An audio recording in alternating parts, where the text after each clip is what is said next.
Hello everyone, Assalamualaikum warahmatullahi wabarakatuh. My name is Nurul Fadila. I'm from TBI 5C. I wanna tell you about subject filsafat. Oke, di sini saya akan menjelaskan tentang filsafat dan teori pendidikan. Sebelumnya, saya di sini akan menjelaskan filsafat. Apa itu filsafat? Filsafat pendidikan. Menurut John Dewey, filsafat pendidikan merupakan suatu pembentukan kemampuan dasar yang fundamental, baik yang menyangkut data pikiran maupun daya perasaan, menuju tabiat manusia. Filsafat pendidikan berdasarkan Al-Muzani dalam karangannya 2021, dalam dunia pendidikan, filsafat berperan penting sebagai latihan berpikir kritis karena banyak yang bisa dipelajari dari mengenal filsafat sehingga menjadi penunjang untuk dipakai sebagai bahan dalam dunia pendidikan. Seperti diskusi atau pertukaran, kegiatan ini membutuhkan penalaran kritis untuk menghidupkan forum. Menurut Anwar dalam karangannya 2017, tujuan filsafat pendidikan ada 4, yaitu menginspirasi, menganalisis, resolusi, dan menyelidiki. Kemudian, apa itu teori pendidikan? Teori empirisme menurut John Levy. Teori empirisme berpandangan bahwa pribadi manusia terbentuk dari pengalaman berinteraksi dengan lingkungan. Manusia dipandang lahir dalam keadaan kosong, dan kekosongan tersebut akan diisi oleh pengalaman sehari-hari yang akan mengisi kekosongan itu, akan membentuk pribadi manusia. Yang kedua adalah teori nativisme. Menurut Arthur Schopenhauer, berpandangan bahwa pribadi manusia dibawa sejak lahir. 3. Teori konvergensi menurut Karl Popper lahir sebagai respon terhadap teori empirisme dan teori nativisme yang bertolak belakang. Teori nativisme berpandangan bahwa pribadi manusia adalah hasil perpaduan antara unsur genetik dan pengalaman berinteraksi dengan lingkungan. Dalam pandangan konvergensi, ketika lahir manusia telah membawa potensi dirinya, namun potensi tersebut hanya bisa berkembang maksimal bila lingkungan menyediakan pengalaman belajar. 4. Teori behaviorisme menurut John B. Weston. Teori behaviorisme menekankan bahwa pembelajaran adalah hasil dari perubahan perilaku sebagai respon terhadap rangsangan eksternal. Teori ini dikembangkan oleh para psikolog seperti John B. Weston dan B. F. Skinner. 5. Teori konstruktivisme menurut Levi Vygotsky yang didasarkan pada karya Jean Piaget dan Levi Vygotsky berpendapat bahwa pembelajaran adalah proses di mana siswa secara aktif membangun pengetahuan mereka sendiri berdasarkan pengalaman dan interaksi dengan lingkungan. Dalam pendidikan ini berarti mendorong siswa untuk menjadi pembelajaran yang mandiri dan kritis.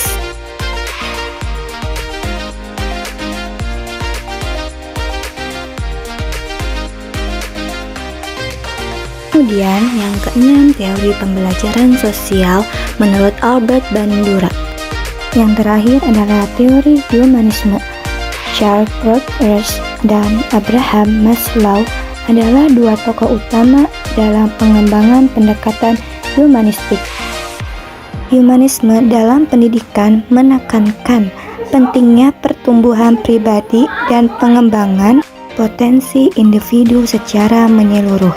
Teori ini menekankan pendidikan yang berfokus pada kebutuhan, perasaan, dan motivasi siswa. 8. Teori kognitivisme menurut James Blatty. Kognitivisme menekankan pada proses mental dalam pembelajaran. Ini berarti bahwa pemahaman tentang cara siswa berpikir, mengingat, dan memproses informasi sangat penting dalam merancang strategi pembelajaran yang efektif. Teori ini menekankan pentingnya pengembangan keterampilan berpikir kritis dan pemecahan masalah.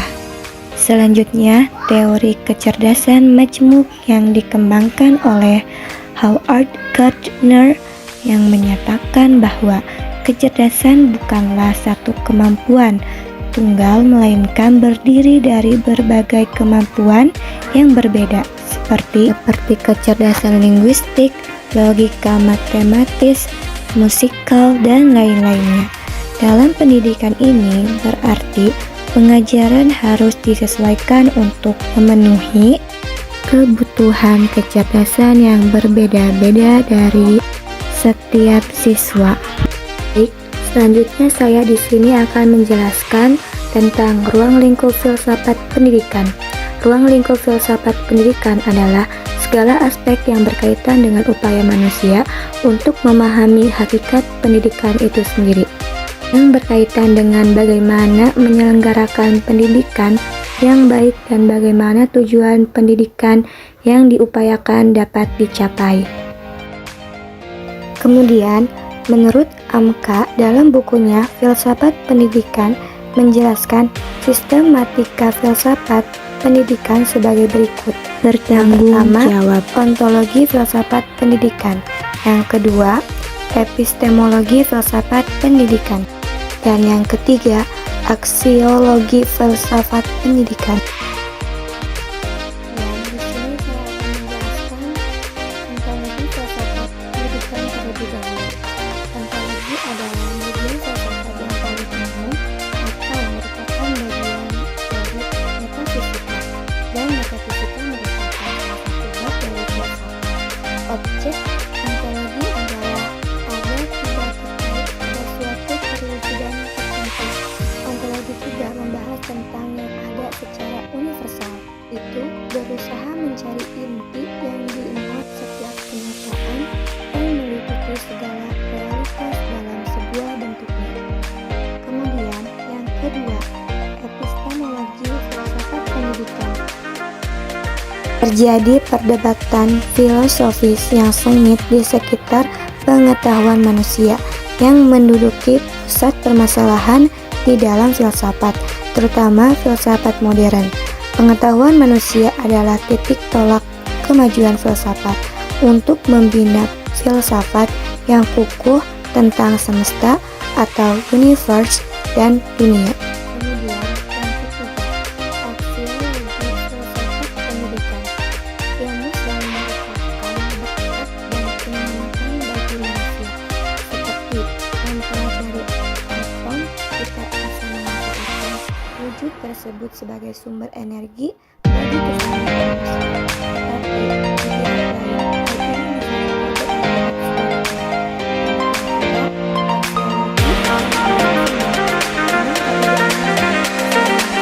ketika seni tari dangdut Inul Daratista memperhatikan goyangan di atas panggung yang ditonton layaknya ramai sejumlah ulama dan seniman menjadi barang dalam pengembangan ilmu pengetahuan dan teknologinya.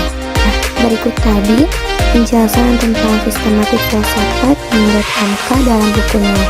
Sedangkan dalam karangan Atmaja 2018, landasan pemikiran filsafat pendidikan itu sama seperti pendapat Amka sebelumnya. Nah, kemudian saya di sini akan menjelaskan sedikit tentang perbedaan sistematis dan landasan teori. Sistematis dan landasan teori adalah dua hal yang berkaitan dengan penelitian, yaitu yang pertama, sistematis merupakan proses yang teratur dan diatur dengan baik.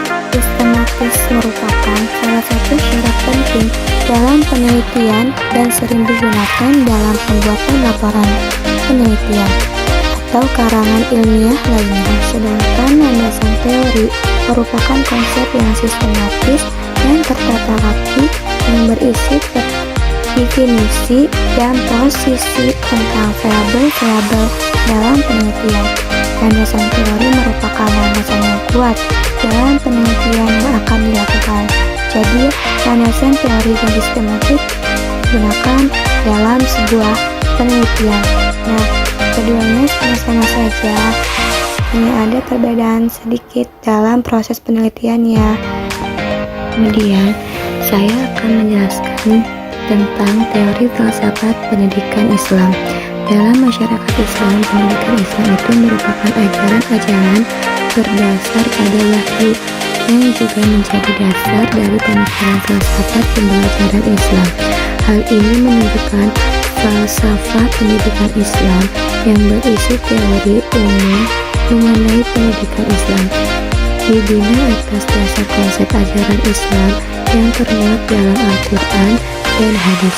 Hal ini sejalan dengan berpikir falsafi, yakni berdasar menyeluruh tentang kebenaran yang ditawarkan, yaitu kebenaran Tuhan yang mutlak.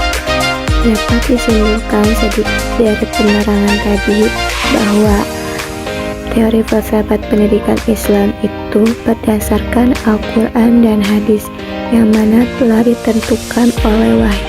Nah, tadi adalah sebuah kutipan dari buku teori filsafat pendidikan Islam.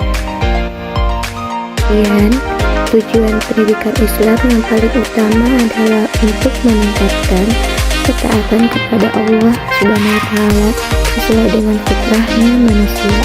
Pendidikan Islam fokus pada cara meningkatkan keimanan untuk melaksanakan ibadah, untuk mencari ridho Allah Subhanahu wa Ta'ala dan patuh terhadap perintah Allah Subhanahu wa Ta'ala. Sedangkan jangan semakin berkembang. Oleh karena itu, filsafat pun berkontribusi dalam perkembangan teknologi. Nah, perkembangan teknologi digital dapat menjadi alat yang ampuh untuk mengatasi kesenjangan pendidikan dan meningkatkan pemahaman keagamaan dalam masyarakat yang semakin terhubung secara global.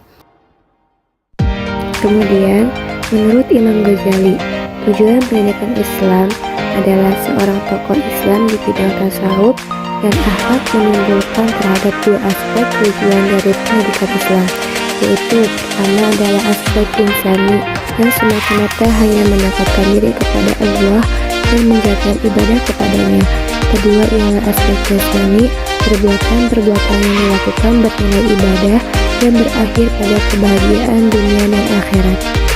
Menurut Imam Al-Farabi, tahun 870 sampai 950 Masehi menekankan pentingnya pendidikan dalam bentuk individu yang ideal. Dalam konteks masyarakat, bagi Al-Farabi, tujuan pendidikan adalah untuk mencapai kebahagiaan sa'adah di dunia dan di akhirat. Pendidikan juga bertujuan untuk membentuk manusia yang sempurna secara intelektual, moral, dan sosial. Kemudian, menurut Ibnu Sina, tahun 980 sampai 1037 Masehi mengatakan bahwa mengaitkan pendidikan dengan pengembangan jiwa manusia, pendidikan tidak hanya berfokus pada akal tetapi juga pada pengembangan moral dan spiritual individu. Ia menekankan juga pentingnya mempelajari ilmu-ilmu alam dan metafisika, namun tidak mengabaikan pendidikan agama.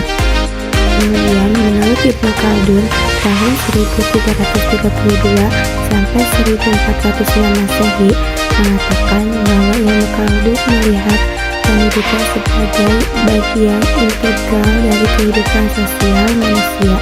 Ia memandang pendidikan sebagai sarana untuk melestarikan kebudayaan dan pengetahuan dari generasi ke generasi. Kemudian, menurut Mualla Sadra, tahun 1571 sampai 1640 Masehi memandang pendidikan sebagai proses spiritual untuk mengangkat jiwa manusia menuju kesempurnaan. Pendidikan adalah proses transformatif yang tidak hanya meningkatkan intelektual, tetapi juga spiritualitas seseorang. Nah, berikut tadi beberapa para ilmuwan yang memandang bahwa pendidikan filsafat Islam itu sangat penting untuk seseorang. Nah, begitu banyak yang saya telah sampaikan mengenai tentang filsafat pendidikan dan teori filsafat pendidikan. Dan sekarang saya menyimpulkan dari keseluruhannya. Jadi, filsafat dan teori pendidikan memberikan dasar yang penting untuk memahami dan merancang proses pendidikan. Dengan memahami berbagai pendekatan ini, pendidik dapat merancang strategi pengajaran yang lebih efektif dan responsif terhadap kebutuhan siswa, serta memajukan tujuan pendidikan yang lebih luas seperti pembentukan individu yang kritis, kreatif, kreatif, dan bertanggung jawab. Mungkin hanya itu yang bisa saya sampaikan. Thank you for watching. Wassalamualaikum warahmatullahi wabarakatuh.